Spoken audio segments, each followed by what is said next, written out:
Republican presidential candidates, including Donald Trump, were in Iowa this past week ahead of the second debate. We'll talk caucuses and other news with Iowa political reporters on this edition of Iowa Press.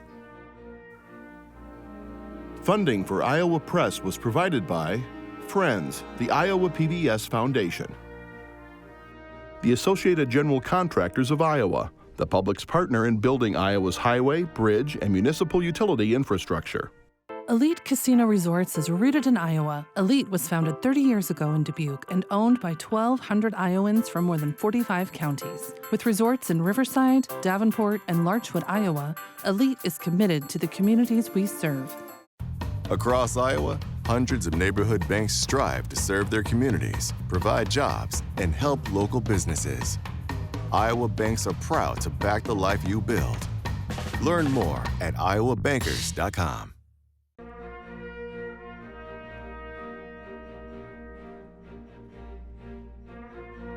For decades, Iowa Press has brought you political leaders and newsmakers from across Iowa and beyond, celebrating 50 years of broadcast excellence on statewide Iowa PBS. This is the Friday, September 22nd edition of Iowa Press. Here is Kay Henderson. We are now less than 4 months away from the Iowa caucuses, and we can confirm that the Iowa Republican Party and the Iowa Democratic Party will hold in-person caucuses on the same night in January. We've assembled a group of reporters to talk about what's happening on the Iowa caucus campaign trail. They are Clay Masters, host and lead political reporter for Iowa Public Radio; Amanda Rooker, chief political reporter for KCCI-TV in Des Moines; Brianne Pfannenstiel, chief political reporter for the Des Moines Register; and Erin Murphy, Des Moines bureau chief for the Gazette in Cedar Rapids. Folks, thanks for being here. Let's start with something Donald Trump said on a different kind of press, Meet the Press. He gave an interview last week and he said some things about abortion that have sort of roiled the campaign trail this week. Erin, you and I and everybody else at this table covered the Iowa Faith and Freedom Coalition event on Saturday of last week, where this news had sort of been percolating. Yeah, and what happened there is you mentioned those two things that sort of really put this debate about abortion policy front and center in the presidential primary for a good chunk of this past week, between former President Trump's interview that you mentioned and the Faith and Freedom event, where many of the candidates got asked about abortion policy. And specifically at that event, we heard a lot of questions and discussion among the candidates about, should the federal government establish a law nationwide, or should it be left up to the states? You're hearing more and more candidates coalesce around the idea of a 15-week national ban. Some expressed support for that, while others said that it should be left to the states. So it was kind of interesting to see that play out on this issue within the primary. And then there were references to the former president's interview, too, where he claimed, without details, as is kind of his style, that he has this grand plan that everybody's going to love, including people on the other side of the abortion debate. So one of these issues that obviously is important to Republican voters, and we heard a lot about it this week because of those two things. Amanda, a couple of candidates took the stage, Tim Scott and Vivek Ramaswamy. They were not asked about the abortion issue, but the others were, by and large. Right, and this, as Erin mentioned, has been an issue that Republicans have maybe struggled to find a winning message on. It's, as he mentioned, there's a lot of different, federal ban or state ban, 15 weeks, 6 weeks, that Republicans have been all over the board on. Notably, Donald Trump was not in Iowa after kind of a wave of backlash over his comments, saying that he was going to bring both sides together, something that notably has not been done in over 50 years. One candidate, Asa Hutchinson, actually on stage, although he did not mention Donald Trump by name, did criticize the former president, saying that there were no details to his plan, and, is it even possible to bring both sides together? And notably, they were talking to an audience of Christian conservatives, people who don't necessarily want both sides to be together on this issue. They want, abortion bans and pro-life policies. And this was an opportunity for these candidates to try to court such an influential voting bloc in Iowa. In 2016, we saw nearly 2/3 of GOP caucus goers were Christian conservatives. And so as these candidates are looking to try to be the alternative to Donald Trump, they had an opportunity to, make their pitch on abortion. And that's an important point to make there, the outsized role that evangelical Christians play in the Iowa caucuses compared to the overall Republican electorate in the primary. And for the Iowa Faith and Freedom Coalition town hall that was held there, it was like what evangelicals, I think, wanted to see. You think back to the Family Leadership Summit that Bob Vander Plaats, who was on this show, Tucker Carlson was the person that moderated that, and that turned into a show about Tucker Carlson's thoughts on Ukraine, and it was very much a foreign policy discussion, when a lot of these we've gotten used to the kind of the social conservative culture war kind of conversations taking place. And so this is like, we used to talk about lanes a lot during the caucus cycles. I don't see a whole lot of lanes right now with how it's looking, but these are the people that if somebody's going to take on Donald Trump and win the caucuses in this state, it's going to be in front of an audience like this. And it's really interesting to see how they're responding to these messages, right? Steve Scheffler, who was on this show recently, said evangelical Christians are not a monolith. They're weighing different issues as they go about making their choice for president. We saw issues like Ukraine, like federal spending policy was really important to them. But, our polling shows at the Register that 80% of likely Republican caucus goers identify as pro-life. And so this is absolutely something that they're weighing. And so it's really interesting to see the candidates kind of, figure out how to talk about this. It's not something that they have a unified message on like some of these other issues. And so there's a real kind of split in the party about, a federal ban versus state policy and things like that. And the first person to address that group, the Iowa Faith and Freedom Coalition, was Iowa Governor Kim Reynolds, who signed a 6-week abortion ban. And before we talk more about Governor Reynolds, she shared some tough news this week. Her husband, Kevin, has been diagnosed with lung cancer and is beginning treatment. And I think I speak for everyone at this table when we all are looking forward to the day when we can write a story saying he has been given the all clear and is cancer-free. But back to what she said there, she was cheered for her signature on what is essentially a 6-week abortion ban. And Trump specifically criticized rival Ron DeSantis, the Florida governor, for signing a bill that's nearly identical to the one that Kim Reynolds signed. And so you've had a lot of discussion about that over the last week, Brianne. That's exactly right. I think one of the things Donald Trump said that really has caught fire is calling that 6-week ban, quote, terrible. And so that's something that Iowa Republicans are really proud of. They're really proud of having gotten that 6-week ban through the legislature. As you mentioned, Governor Reynolds signed it at one of these big gatherings where there were a couple thousand evangelical Iowans cheering for it, giving her a standing ovation for that. So that's really kind of rankled, folks here on the ground. Another thing that he said was, again, kind of doubling down on this idea that Republicans can't win by talking about abortion in a general election.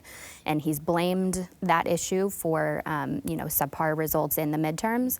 And that really gets under a lot of evangelical leaders' skin here. And Erin, I spoke with Governor DeSantis this past Monday, and he told our Radio Iowa listeners that essentially Trump's comments bring into question his pro-life credentials, if you will. Is that the case, that you're finding that people are now questioning or getting a little shaky in their support of President Trump? That's the perfect question. And I don't know that we have seen that yet and whether we even will.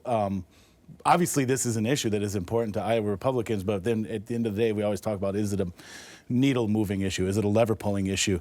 And when we go to things other than the Faith and Freedom Coalition and the family leader events, and you ask people what their most important issues are, abortion isn't always in the pro-life, however you want to phrase it, isn't always in the top 3. The most common ones I hear are immigration, border security, and the economy. So I don't know that this hurts Donald Trump in the primary, and we always talk about the people who support Trump are going to support him no matter what, and we have evidence of that even within the last week when he was here in Iowa, and 2 of the people who continue to show support for him out of the Iowa legislature are Shannon Latham, who ran the 6-week bill here in Iowa that you described, and Luana Stoltenberg, who is one of the more fervent supporters of. She supports she a wants the complete life at ban conception. on abortion. Exactly. And she was at the event that Maquoketa. was held in Maquoketa for former President Donald Trump, who was here earlier this week. And yeah, she was on there talking about her support. She did not, during his remarks in Maquoketa, which happened before Dubuque, he did not bring up abortion there, but it did come up. But I do want to go back. I mean, I talked to a handful of people in the audience, and it doesn't matter what he says. They see him as an embattled former president running again. People are still saying the same thing they said to me 8 years ago when he was first running, that they like that he says it like it is in their opinion, and that he's like one of us, whatever that means. So people are passionate about him still. And I talk to people, do you remember who you caucused for 8 years ago? And I heard Rand Paul, I heard Ted Cruz, I heard Ben Carson. This time around, they know that they're going for the former president in the caucuses. Well, I was just going to say another thing when we talked about how people have been struggling, right? Republican candidates have been struggling on the messaging. A lot of it is around what federal action they would take. It's hard to point as a governor that you've signed a 6-week abortion ban, but how would you actually do that at a federal level? Trump seems to be the only candidate that can say, hey, I've taken federal action on this because I've appointed 3 Supreme Court justices. He mentioned that again in Dubuque, although also, blaming midterm losses on abortion. That, when I talk to Christian conservatives and evangelicals, they say, hey, he's responsible for the overturning of Roe v. Wade, and I'm sold. That's enough I need to see. Brianne, that rally in Dubuque was the first that he's had in a while here in Iowa. What was the significance of those 2 events, the rally in Maquoketa and then the rally in Dubuque? Well, these events come after he's gotten some negative press for not campaigning in Iowa too frequently or elsewhere, really. He's just not as present as some of these other candidates, and clearly, it's working well enough for him, right? He's up 23 points in the Register's Iowa poll, but he's gotten some negative press about maybe phoning it in and taking for granted the fact that he could win this race, and so he's come back. His campaign has indicated they plan to be back in a more frequent schedule over the next couple of months to try and lock this up, right? They want to put the nail in the DeSantis coffin, as it were. They really want to be able to show that nobody in Iowa is coming within striking distance of him. They want to be able to win pretty decisively. So it's interesting to see the campaign strategy reflect that. And again, talking to big numbers of people in Dubuque. And we should clarify that, and I know Brianne knows this, but that when Donald Trump talks about picking up the pace and campaigning in Iowa more regularly, that's a relative description. It is more frequent compared to his pace. It's still far behind the pace of candidates like Ron DeSantis, Vivek Ramaswamy, Mike Pence, et cetera, et cetera. Well, Amanda, let's talk about the pace of the campaign. Has it picked up? Well, that's a tough. I mean, we're talking about this cycle that in many ways unprecedented is a buzzword that we hate throwing out because every week is unprecedented. But this just seems like such a slower cycle than maybe what we've seen in past years on the campaign trail. Although I want to talk about that picking up the pace for Trump. I think he's made 7 visits to the state this year, now 8 with Maquoketa and Dubuque. Like you mentioned, that's the start of a 5-trip swing through the state that he's going to be making. For him, that's picking up the pace. But these numbers that we're looking at in statewide polls range from 20 to 30 points up that Trump has. And that hasn't moved a ton since he started in this race. We're less than 4 months to the caucuses, and there hasn't been a lot of movement. And so I think we're seeing some of the other candidates really drill in on Iowa, thinking that, hey, Iowans haven't decided yet who their alternative is, so I have 4 months left to convince Iowans to coalesce around me. So you have Ron DeSantis, who is one of the only ones doing a 99-county tour, and he is stopping in 6 counties a day. He is, bringing parent coalitions together, bringing pastors together. You have Ramaswamy, who's done, near 70 events, maybe more in the state. None of that's showed up in the polls yet, but their point, at least to me, has over and over been, it's not too late yet. We're going to see a late break, and I'm going to be the one that Iowans are going to break for. And Clay and Maquoketa, Trump brought up 2016 and his disappointment that it was second place here for him. Yeah, and I mean, trivia with people who don't pay as close attention to this. Who did he come in second to in 2016? Texas Senator Ted Cruz. He was bringing that up again, and I remember 8 years ago him being frustrated that he was tied in the polls in the Des Moines Register Iowa poll with the senator from Texas. And he did. He brought it up again. He was talking about it, and if you remember, there was a kerfuffle that happened with Ted Cruz saying that Ben Carson had dropped out, and that I don't even remember all the details of it, but he was trying to use that as a way to say that there was, that the results were flawed. And he was not necessarily saying it the exact same way that he did 8 years ago after he came in second, but you can tell that it still bothers him to an extent that he had to come in second 8 years ago. And he's saying, look at all the things that I did for you when I was president, and I'll do more of that. And it'll be, I don't need to go over the entire speech again, but he's definitely bringing it up again. Well, let me get in the Wayback Machine then. In 2012 and in 2016, the years leading up to that, we had these big, huge, important televised debates featuring the candidates, and somebody would rise to the top based on a performance, like President Scott Walker early in the campaign. But then they'd fizzle out, someone else would rise to the top. We have a debate coming up this Wednesday of next week. Brianne, what are you expecting, if anything? Well, it could be another year like that, right? But in a different way. Donald Trump is not attending these debates. He's indicated he doesn't plan to attend this one as well. And so we're really seeing a fight for second place at this point. People are really clustered kind of in that second tier, 20, 30 points behind Donald Trump. And so it's really a fight for relevance there. Who is his primary challenger? And so in the first debate, we saw Vivek Ramaswamy have a moment, right? He, commanded a lot of attention. He was in a lot of the back and forth debates. And so he got a lot of notice in that, people who hadn't really heard of him before. And I think we saw more people at his events after the fact. He was in the news pretty constantly for the week after that. Somebody like Nikki Haley, I think, had a good debate night. People said that she kind of shone there. And so there is the potential for movement, right, for people to gain attention. Is it going to be enough to catapult them up above Donald Trump? Maybe not at this point, but it is shaking up that race for second place. Well, and that's the problem with polling right now is that, if there's a surge for somebody in the polls, it's like, okay, that's nowhere near 2012 or 2016 when you saw, like in 2012, Michelle Bachmann have a moment, or in 2016 when Ben Carson had a moment.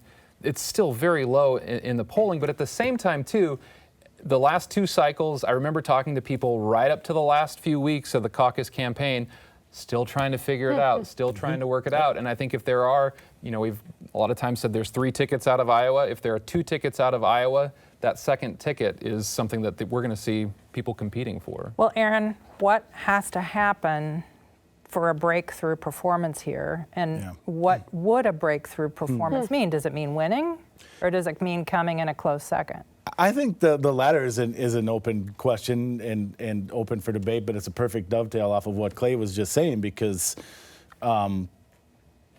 there's obviously a 2 tiers here. There's Donald Trump and there's everyone else. And I have been saying that you don't have to win Iowa. That's never been the case. Iowa hasn't picked the eventual candidate in I don't know how many cycles, but it hasn't been the last 2 or 3 for Republicans. Ted Cruz was not the eventual nominee. Rick Santorum was not the eventual nominee. Mike Huckabee. Mike Huckabee was not the eventual nominee, and we can go back a few more, I think. So that gets to the 3 ticket things. Iowa's job is not to pick the winner. It's to whittle away at the bottom. Now, you can't just stay at 5, 6, 7, 8% here either and finish second at 9% in Iowa. That's not going to be good enough. Now, if someone can, to points that have been made around this table today, coalesce that group and take a leap, and if I think Donald Trump can win this thing at 23%, say, I'm just throwing numbers out here, and if someone finishes second at 18, 19%, that's going to be seen across the country by, wow, look at this person that's shooting out of the pack. Maybe that's someone, and then the next few states will give that person a closer look, and maybe they make this a competitive race going forward. And particularly in a state like Iowa, where there is so much love for Donald Trump among Iowa Republicans and particularly Republican caucus goers, if he has a substandard showing, right, if they're able to cut into his lead and bring him down from where he started, I think that's meaningful. But again, we're talking about needing to really move the needle in ways that we have not yet seen. And it's been, right, Nikki Haley was the second person to jump into the race in like February or early March. I mean, it's been a while since then, and we have not seen any movement. Trump has maintained this massive lead. But I talked to both Nikki Haley and DeSantis last weekend, and both of them told me, although they won't say, they say, it's surmountable and we plan on coming in first. But both of them said their goal is to exceed expectations in Iowa, and that they think that is going to color how they perform in New Hampshire and how they perform in South Carolina. So both of them, who right now have been polling, DeSantis has been in second, but so far, behind Trump. Nikki Haley, someone who's kind of having a moment a little bit in Iowa right now, in third-ish. They want to be, they want to exceed expectations. And I do think that can still happen. I'm not saying it will. I do think that can still happen because we still go to events and people still have lists, right? We're still not hearing, I have my candidate, I'm set to go. We're still hearing, I have 3, 4, 5 people I'm thinking. So that can happen. I don't know that it will. And to Brianne's point, it has to happen in a much bigger way than we've seen it yet. A lot of ink and broadcast time on the national level being spilled about Governor Kim Reynolds endorsing Brianne. We don't have an update, do we? We don't have an update at this point, right? Governor Kim Reynolds, obviously, as you mentioned earlier, has a lot on her plate right now, and so. She's been out. She has continued to invite all of the candidates to her events. She hosted the Fairside Chats at the State Fair, but interestingly, she's not having a cattle call for her annual fundraiser. She is not inviting any of the candidates to speak there. She has a different political guest. And so that was interesting to me. And so, again, people are going to be looking at how she interacts with these folks and how she engages with them. She sat with Ron DeSantis at the Cyhawk game. She did not interact with Donald Trump while he was there. And so people are reading into that and trying to decide, again, she's probably having some of these same political calculations as well. Can an endorsement move the needle? Can it impact this race in a meaningful way? Clay, Iowa Democrats made a decision last weekend to hold their in-person caucuses on January 15th, which for those of you paying attention at home, that's the same day that the Iowa Republicans are going to hold the caucuses. One difference here is that we still don't know how the presidential preference portion of the caucuses will take place. We'd need another half hour to go through all the ins and outs of what's happened with the Democratic National Committee's Rules and Bylaws Committee, a committee within a committee that sets the calendar. But they are moving forward with January 15th. That's when they will do the party business. That's when they talk about platform. Maybe some people will get up and talk about who they support. But again, we still don't know how the presidential preference portion of this is going to work. We still don't know if there's a candidate in Iowa's 3rd congressional district, which is the one that has the closest voter registration margin.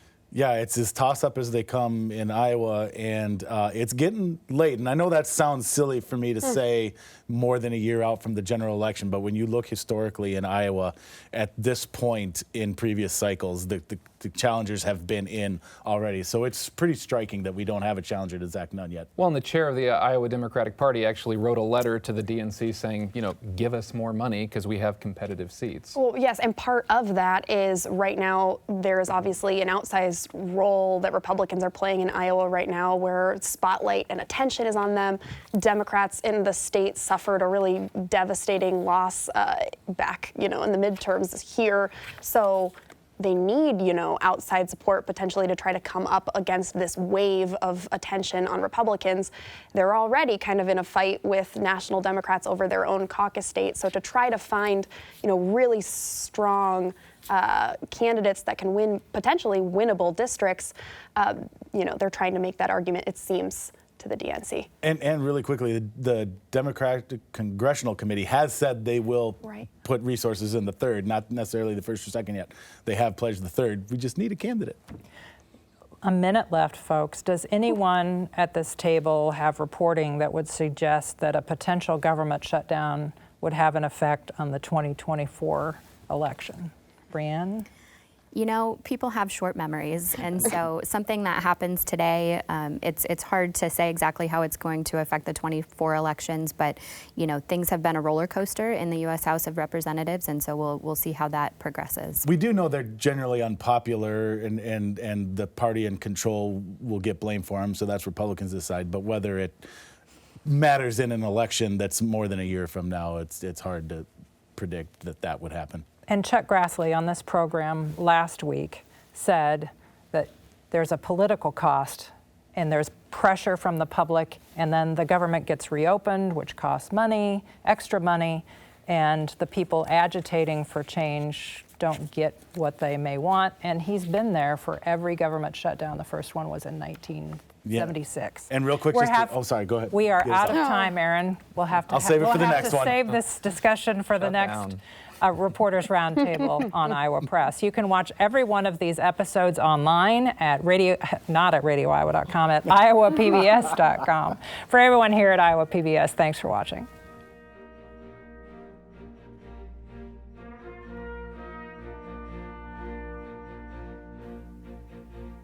Funding for Iowa Press was provided by Friends, the Iowa PBS Foundation, the Associated General Contractors of Iowa, the public's partner in building Iowa's highway, bridge, and municipal utility infrastructure. Elite Casino Resorts is rooted in Iowa. Elite's 1,600 employees are our company's greatest asset. A family-run business, Elite supports volunteerism, encourages promotions from within, and shares profits with our employees. Across Iowa, hundreds of neighborhood banks strive to serve their communities, provide jobs, and help local businesses. Iowa banks are proud to back the life you build. Learn more at iowabankers.com.